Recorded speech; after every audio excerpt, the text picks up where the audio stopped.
Salut tout le monde, j'espère que vous allez bien tous et toutes. On se retrouve oui pour le canal Foot Zone Club avec finalement 4 informations. On fera un bilan de la Ligue des Champions et finalement qui a réussi, qui n'a pas réussi, qui sont les déceptions, qui ne sont pas les déceptions. Et finalement, aussi, on reviendra bien sûr sur les meilleurs moments de cette compétition durant ce moment. D'ailleurs, en parlant de focus, puisqu'on va visualiser, on a fait le bilan du Paris Saint-Germain hier. Nous irons forcément aller voir ce qui se passera du côté du LOSC. Le LOSC est premier, qualifié pour le prochain tour de la Ligue des Champions. Justement, quel est le bilan de cette équipe? En parlant justement du PSG, on reviendra notamment sur des déclarations, sur des rumeurs qui pourraient être données sur Lionel Messi. Et justement, est-ce que Lionel Messi peut retrouver le niveau qu'il avait du côté du FC Barcelone?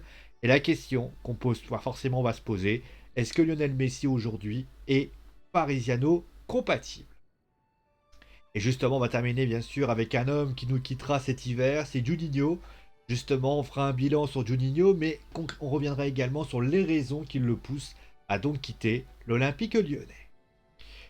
Bon allez, trêve de bavardage, vous aimez les tableaux Excel, vous aimez les tableaux, vous aimez les classements, vous aimez tout ça, et bien c'est parti donc. Et oui, voici donc les les 8 qualifiés, donc les 8 fois 2, 16 qualifiés pour le prochain tour de la Ligue des Champions. Oui, je suis très nul en mathématiques. Alors, je précise pour votre information personnelle que, bien évidemment, il manque un match. Le match entre Villarreal et l'Atalanta Bergame. Donc, on ne sait pas qui sera qualifié entre Villarreal et l'Atalanta. Mais pour ce qui s'agit du reste, que constatons-nous? Dans le groupe A, Manchester City est premier et donc défiera sans doute soit l'Atletico, le Sporting, l'Inter, Benfica, Villarreal, Salzbourg, pas Chelsea bien évidemment.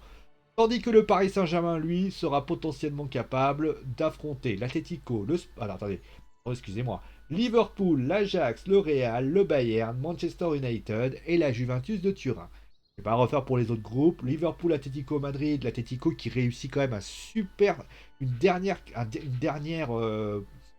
compète, voilà, la dernière partie, puisqu'il se qualifie vraiment à la toute dernière avec 7 points.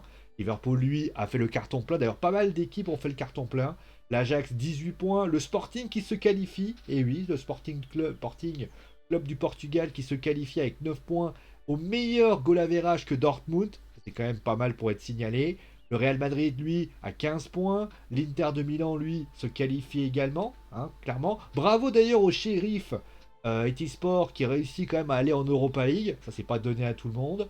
Le Bayern, eux, fait carton plein également. Benfica, lui, chip finalement, vous l'avez compris, on en a parlé hier. Benfica envoie le FC Barcelone en Europa League, pour ainsi dire. Donc c'est une grosse désillusion, on en a parlé hier. Je vous invite bien sûr à le voir pour ainsi dire. Manchester United mieux se qualifie également. On nous verra bien sûr entre Villarreal, Atalanta, Bergame. Le groupe G, c'est Lille et Salzbourg. Bravo aux Lillois, premier du classement. Alors certes, classement facile, on en reviendra là-dessus.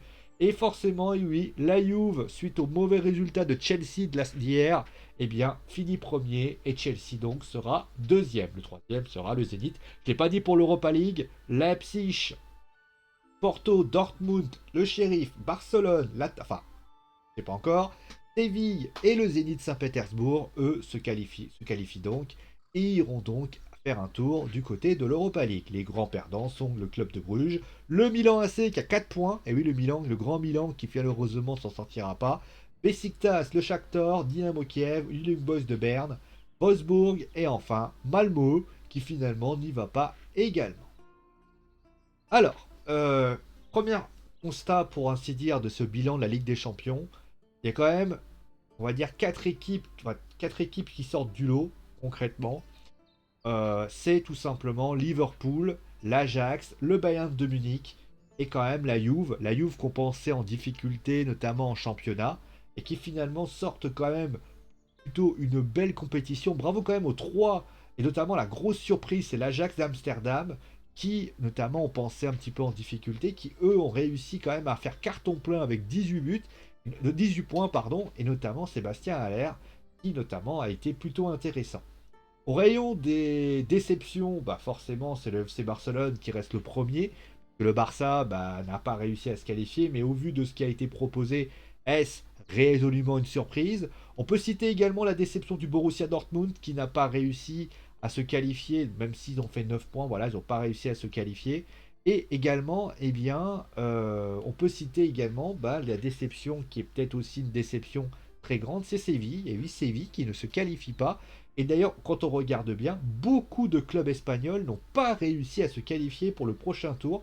Pour les 4 décernés, 2 iront en Europa League, et notamment le Barça et Séville. Le Real et le deuxième qui est donc pas trouvé. Atletico, Séville, et un dernier. Bon, je ne le retrouve pas. Bon, si vous le retrouvez, vous me dites. Ah, Villarreal, voilà. En fait, là, clairement, on se retrouverait peut-être sur quasiment un seul club espagnol qualifié, ce qui serait quand même une première. Au niveau des clubs anglais, bon, tout le monde s'est qualifié. Hein, donc, le Manchester City, Liverpool, Chelsea et Manchester United se qualifient. Notamment, ils se permettent notamment d'avoir 3 premiers et un deuxième, ce qui est quand même pas mal. Les Allemands, eux, s'en sortent plutôt. Bon, le Bayern a tout écrasé. Après, c'est vrai que les Allemands, c'est un peu pareil. Hein. On a Leipzig qui a fait, on va dire, une compétition assez moyenne. Le Dortmund qui ira en Europa League, tandis que Wolfsburg, c'est pas la joie non plus. Et les Italiens, eh bien, l'Italie se qualifie. On attend comme bien sûr pour l'Atalanta. La déception vient bien sûr du Milan AC qui ne réussit pas à se qualifier. Et l'Inter de Milan qui se qualifie. Donc on a quand même 2 clubs italiens. Pour les Français, les 2 clubs sont qualifiés. Hein, Paris est deuxième, Lille est premier. C'était un peu une déception pour le PSG. On s'attendait peut-être à autre chose. Mais au vu de ce qui a été proposé, on peut dire quand même que la qualification est ce qui pourrait être donné, pour ainsi dire. D'ailleurs, je me suis trompé. Il y a 2 clubs espagnols, puisque l'Atlético également est qualifié à la toute limite, pour ainsi dire. Au niveau des surprises aussi, je ne les ai pas citées, mais je l'ai cité tout à l'heure, c'est le Sheriff qui se qualifie quand même. C'est bien. Franchement, c'est très très bien ce qui ont été proposés par le Sheriff, qui avait réussi quand même une deuxième première partie. Le club de Bruges aussi avait bien commencé. Bon, finalement, ça s'est pas très très bien passé au final. Et puis après, pour le reste, qu'on pourra quand même s'étonner, c'est qu'il n'y a pas de club portugais. Il n'y a qu'un club portugais qui se qualifie quand même, qui passe au Barça, c'est quand même pas donné. Et concrètement, pour les autres, bon, ça reste quand même des éliminations relativement logiques. Bravo, je ne l'ai pas dit, hein, au Red Bull Salzbourg qui se qualifie pour le prochain tour de la Ligue des Champions. C'est vrai, à un moment donné, dans un groupe où on s'attendait peut-être de voir Séville et peut-être Wolfsburg s'en sortir, voir Salzbourg apparaître et faire quelque chose, et j'ai envie de vous dire, félicitations à eux, félicitations à ceux qui se donnent, c'est quand même pas donné à tout le monde. Bon, je m'écarte un peu sinon vous voyez rien.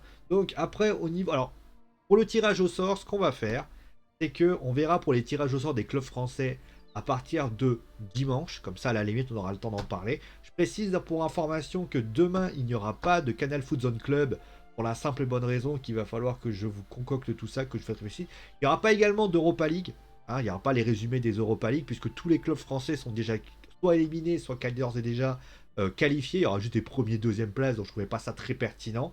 On fera pareil, voilà, on essaiera de voir peut-être les qualifiés, etc. pour essayer de trouver ça.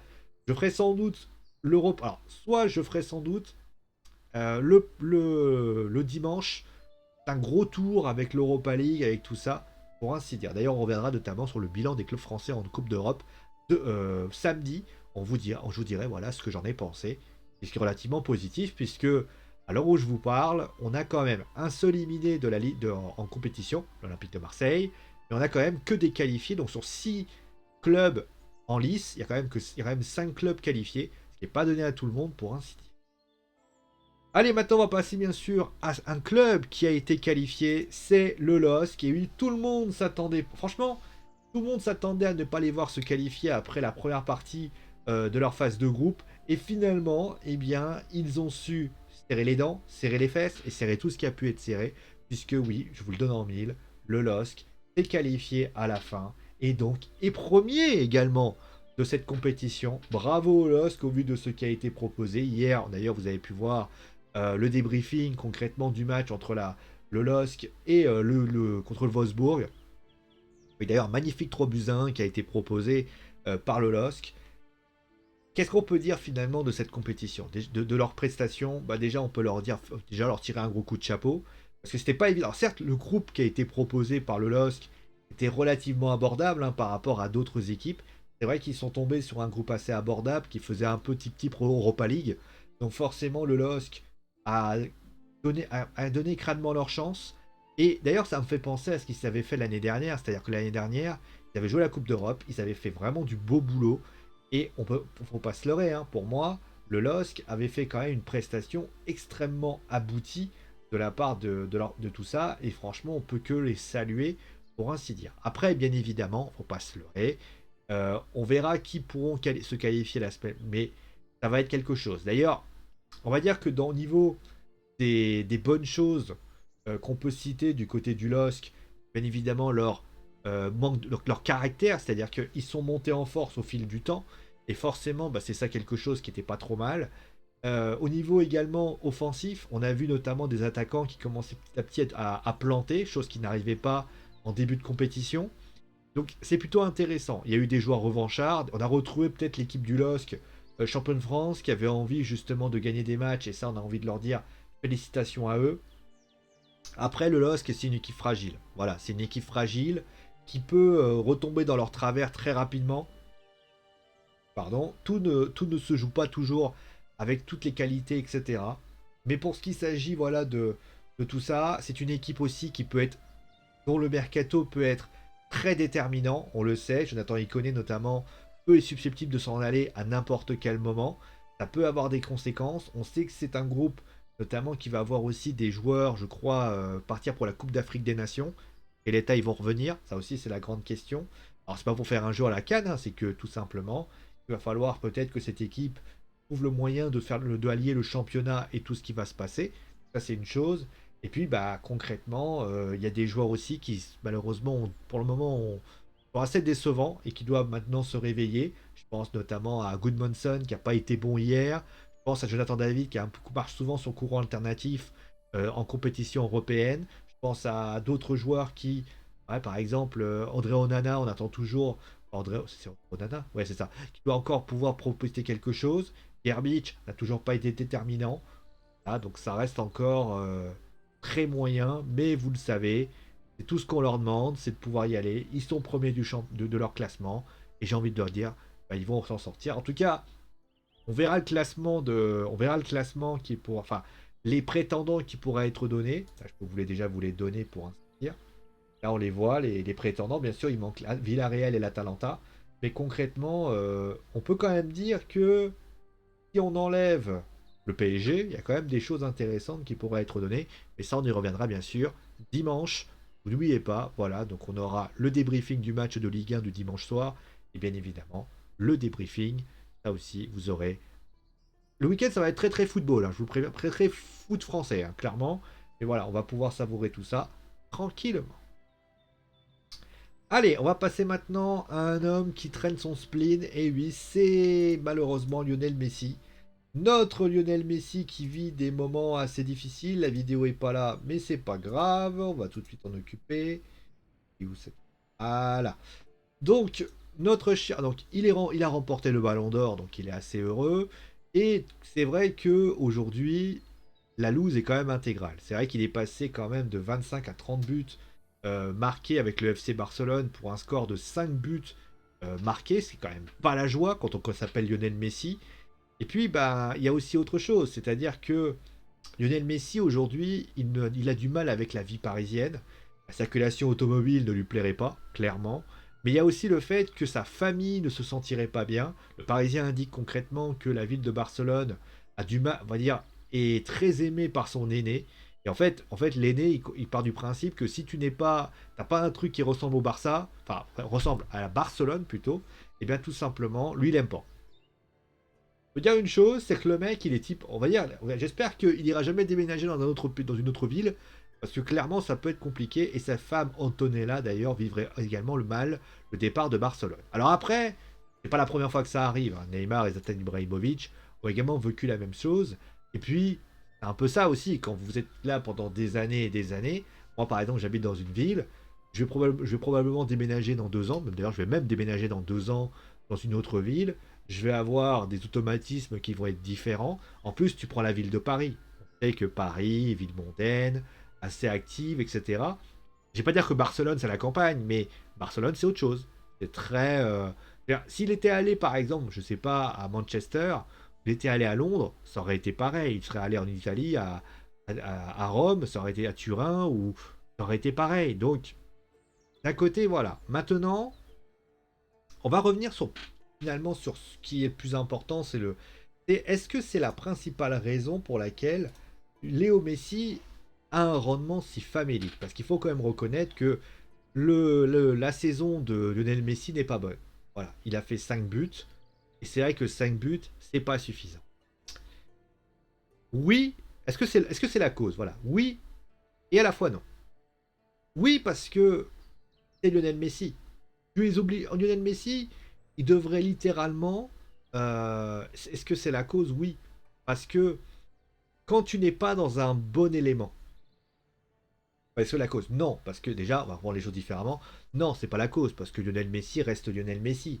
Normalement, Lionel Messi devrait déjà être le dépositaire du jeu, il devrait faire ce qu'il a à faire, et il devrait apporter quelque chose, pour ainsi dire.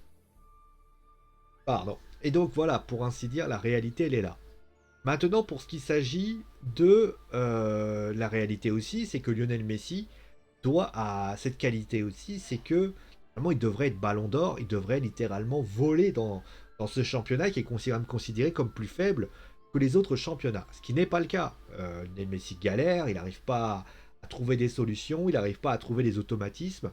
Donc par rapport à ça. De plus, Lionel Messi, bah, on a toujours posé cette question, est-ce qu'il arriverait à s'adapter à un autre style de championnat, à un autre style que le FC Barcelone?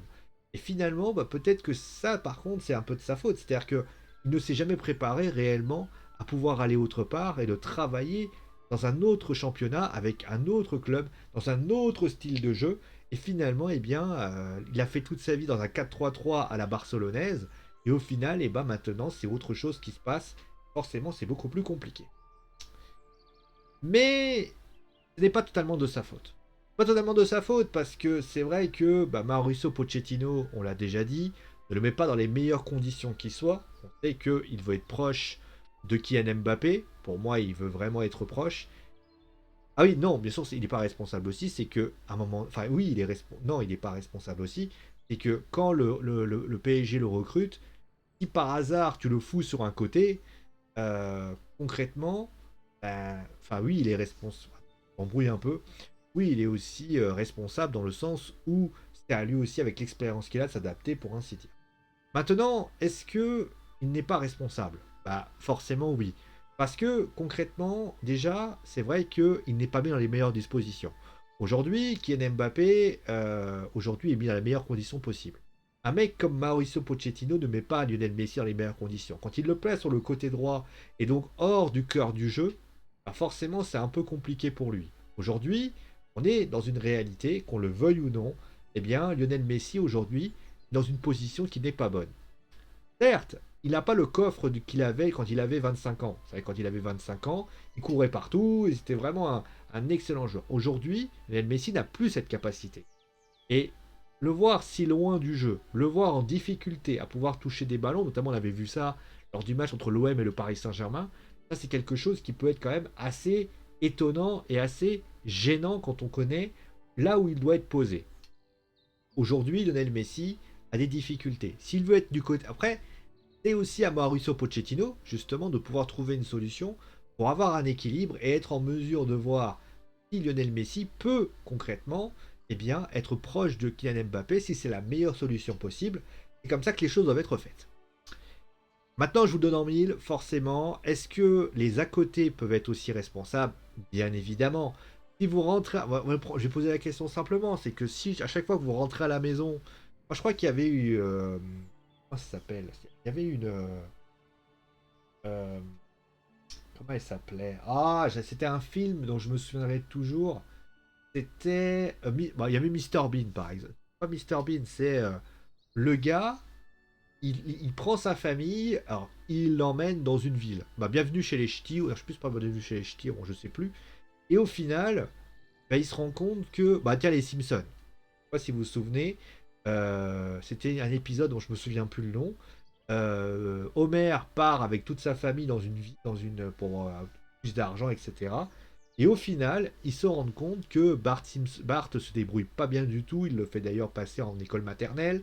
Lisa, quand elle respire des fleurs, devient littéralement allergique. Et je crois que Marge, elle s'ennuie parce qu'elle peut plus faire ce qu'elle avait à faire.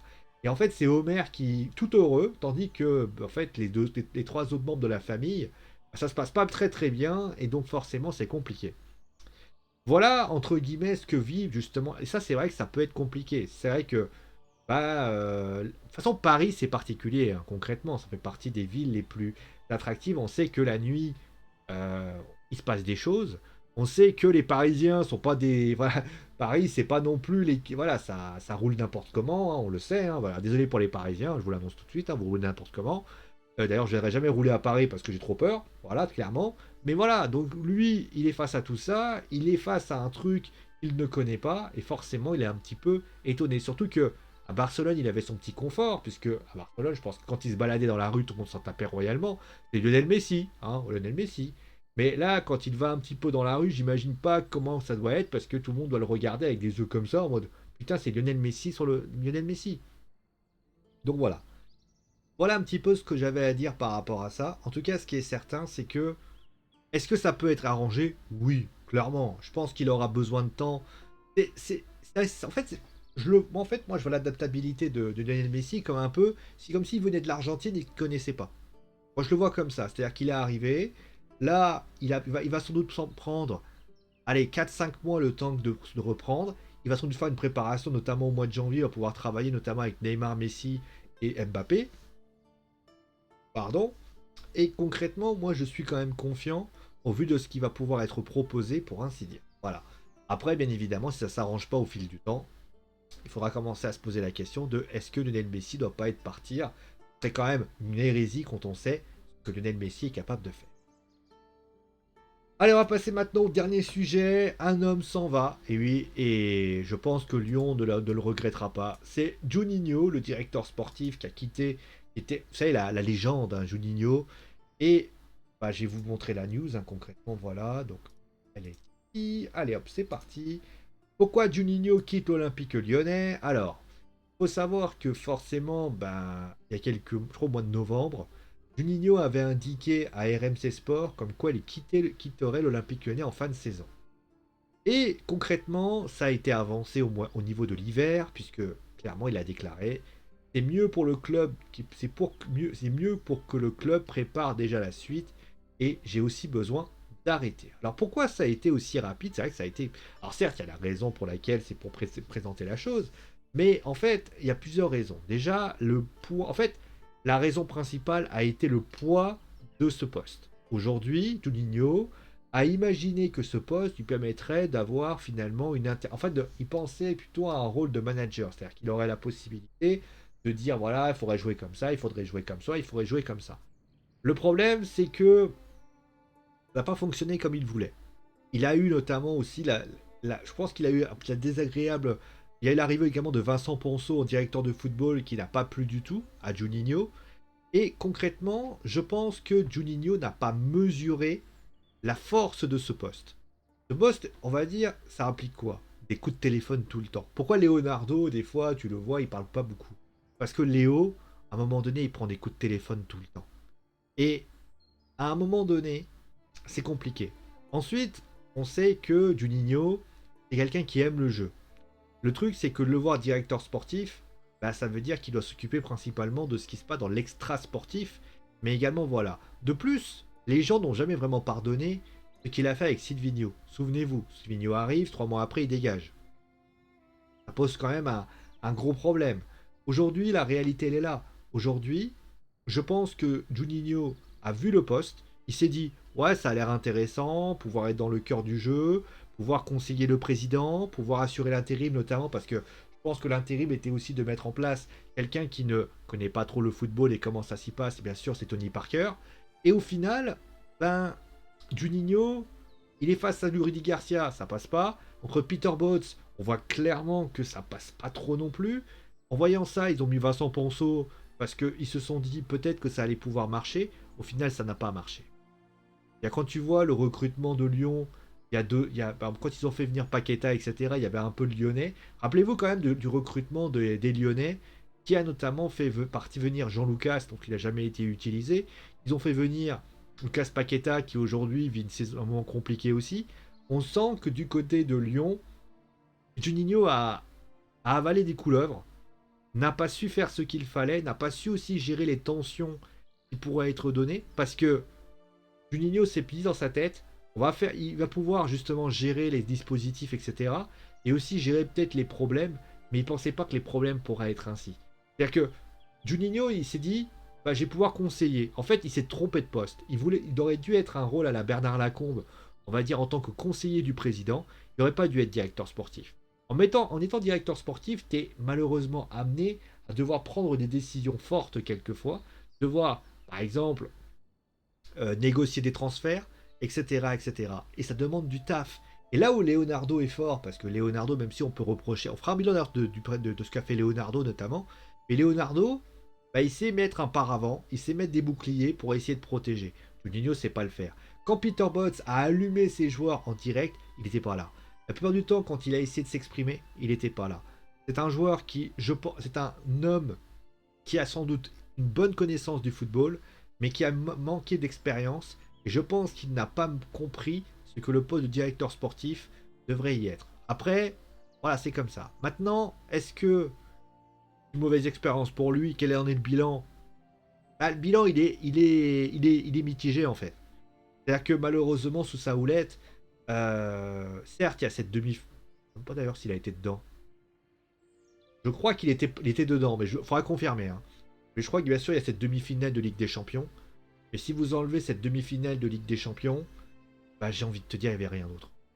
Et même d'ailleurs, je vais aller plus loin. Quand vous vous souvenez notamment de ce qui s'est passé entre l'incident entre l'Olympique lyonnais et l'Olympique de Marseille, il y a un truc qui m'a beaucoup étonné, c'est que Juninho, on l'a pas entendu.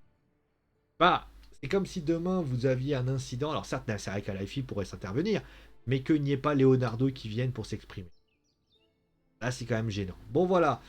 Un petit peu ce qu'on avait à dire. Bon, en tout cas, ce qui est certain, c'est que Juninho, bah, on verra ce qu'il fera par la suite. Hein. Peut-être qu'il ira faire autre chose. J'imagine qu'il retournera un peu au Brésil. J'ai l'impression qu'il était quand même bien crevé, donc il va prendre des bonnes vacances. Mais en tout cas, ce n'est pas son poste. Ce n'est pas là où il a allé. Est-ce que les Lyonnais lui en voudront? Non. Ça reste Juninho, ça reste ce qu'il voulait donner. En tout cas, ce qui est certain, c'est que Juninho est un échec. Voilà, on va s'arrêter là pour aujourd'hui. Merci à tout le monde d'avoir suivi l'émission. Portez-vous bien et on se retrouve bien sûr très vite. Pas d'émission demain de Canal Foot Zone Club, hein, je précise pour information. Et on se retrouve bien sûr samedi pour plein d'informations d'ici là. Portez-vous bien. Gros bisous tout le monde. Et c'est mon dernier mot parce que j'ai dit, les amis.